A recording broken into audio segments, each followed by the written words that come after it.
스리백에는 아무 문제가 없다. 모든 책임은 선수들에게 있다.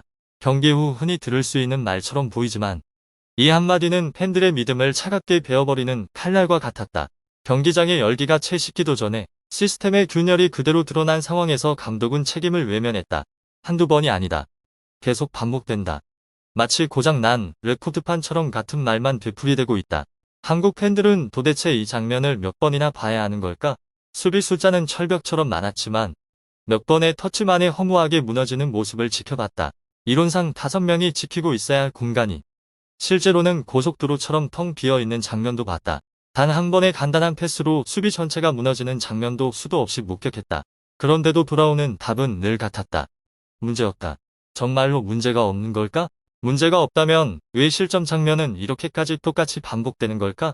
문제가 없다면 왜 상대는 같은 방식으로 계속 공략해도 막지 못하는 걸까?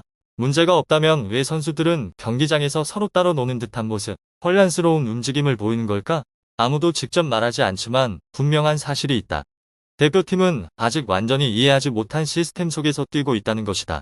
감독의 강한 믿음으로 유지되는 시스템이지만 실전에서는 심각하게 흔들리고 있다. 그리고 패배보다 더 충격적인 건 그 패배를 설명하는 방식이다. 우리가 잘못했다가 아니라 선수들이 제대로 못했다는 식이다.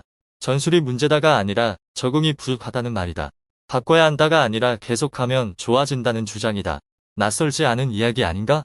오히려 익숙해서 더 무섭다. 축구에서는 용서할 수 있는 실수도 있다. 받아들일 수 있는 패배도 있다. 하지만 거의 돌이킬 수 없는 것이 있다. 바로 전술에 대한 맹목적인 확신이다. 지금 가장 중요한 질문은 더 이상 팀이 얼마나 못하고 있는가가 아니다. 오히려 질문은 이것이다. 왜 홍명보 감독은 스리백을 절대 틀릴 수 없는 진리처럼 고집하는가? 이건 단순한 전술 선택의 문제가 아니다. 오히려 집착에 가깝다. 약점이 계속 드러나도 계속 유지되는 시스템, 계속해서 대가를 치르는데도 의심받지 않는 방식, 현실이 반대로 증명해도 흔들리지 않는 믿음. 사람들은 묻기 시작한다. 이것이 과연 축구의 문제인가? 아니면 자존심의 문제인가? 경기장 위에서 선수들은 고개를 숙인다. 기회를 놓친 것에 대해 사과한다. 득점하지 못한 것에 대해 사과한다. 결과를 내지 못한 것에 대해 사과한다. 하지만 벤치에서는 전혀 다른 시선이 존재한다. 시스템에는 문제가 없다. 전술에도 문제가 없다. 단지 개인이 부족했을 뿐이다. 숨이 막힐 정도의 괴리다. 바로 그 간극이 팬들을 더욱 불안하게 만든다. 문제를 정확히 인정하지 않으면 절대 해결될 수 없다. 같은 곳에서 계속 넘어지면서도 올바른 길이라고 믿는다면 다음 실패는 사고가 아니라 필연이다. 스리백 자체가 틀린 것은 아니다. 많은 강팀들이 이 전술로 성공했다. 하지만 아무리 좋은 도구라도 사용하는 사람이 잘못 쓰면 의미가 없다. 지금 두려운 것은 전술 자체가 아니다. 경고 신호를 무시한 채 강행되는 방식이다. 한국은 월드컵을 앞두고 있다. 시간은 많지 않다. 더 이상 실수를 반복하며 배울 여유는 없다.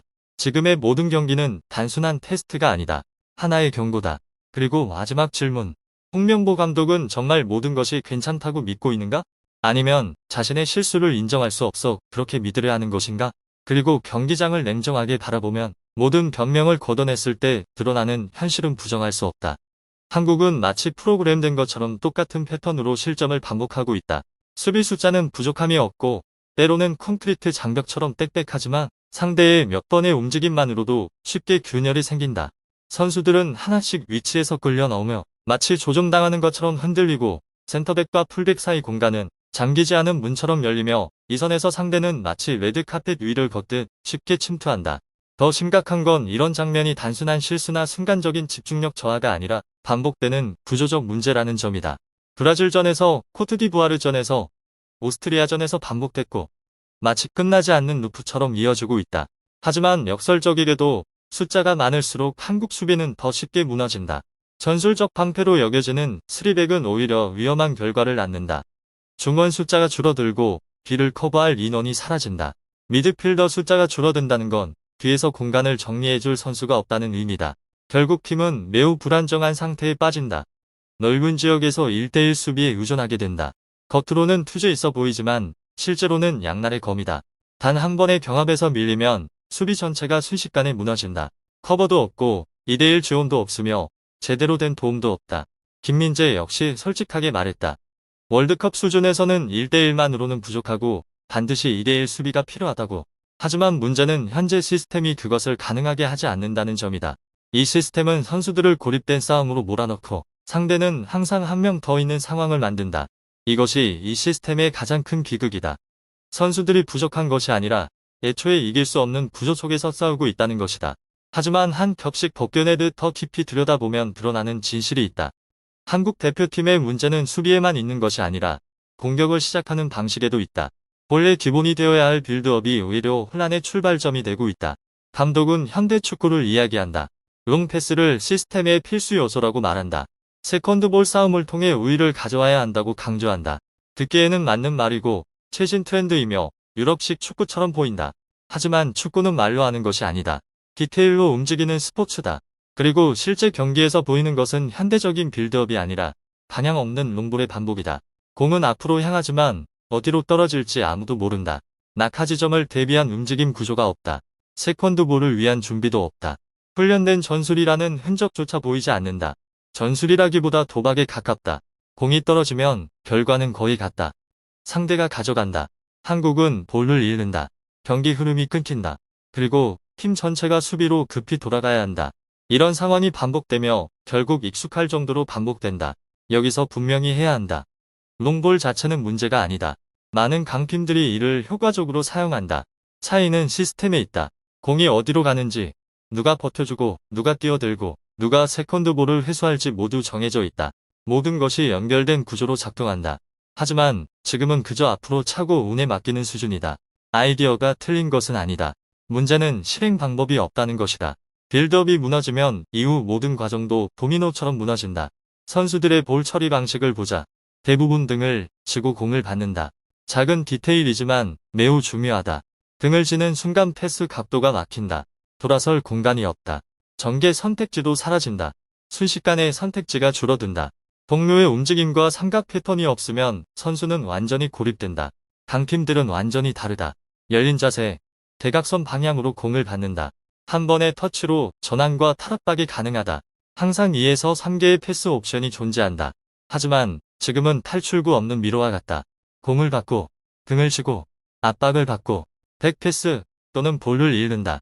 그리고 또 개인 실수라고 말한다. 정말 그럴까? 한 명의 실수는 개인 문제일 수 있다. 두 명도 그럴 수 있다. 하지만 시스템 전체가 반복된다면 개인 문제가 아니다. 구조적인 문제다. 이제 이야기는 전술을 넘어 신념과 책임의 문제로 간다. 손흥민, 이강인 같은 선수들은 책임을 피하지 않는다. 스스로 책임을 인정한다. 자신이 부족했다고 말한다. 득점하지 못한 것, 기회를 살리지 못한 것에 대해 사과한다. 익숙하지만 무거운 말들이다. 어쩌면 그 책임은 전부 그들의 것이 아닐 수도 있다. 반면 벤치에서는 다른 이야기가 나온다. 전술 문제는 없다. 시스템 문제도 없다. 선수들이 더 적응해야 한다는 말뿐이다. 한쪽은 고개를 숙이고, 한쪽은 고개를 젓는다. 한쪽은 책임을 인정하고, 한쪽은 부정한다. 그 간극이 지금 팀의 가장 위험한 요소다. 수비 사이 공간보다 더 위험하다. 인식의 공백이기 때문이다. 축구에서 실수는 가장 큰 문제가 아니다. 문제는 그것을 인식하지 못하는 것이다. 더 무서운 것은 인정하지 않는 것이다. 스리백 자체는 문제가 아니다. 많은 팀들이 이 전술로 성공했다. 하지만 잘못 운영되면, 구조가 없으면, 선수들과 맞지 않으면 오히려 부담이 된다. 지금 걱정되는 것은 단순한 패배가 아니다. 감독은 옳다고 믿지만 경기장은 그 반대를 말하고 있다.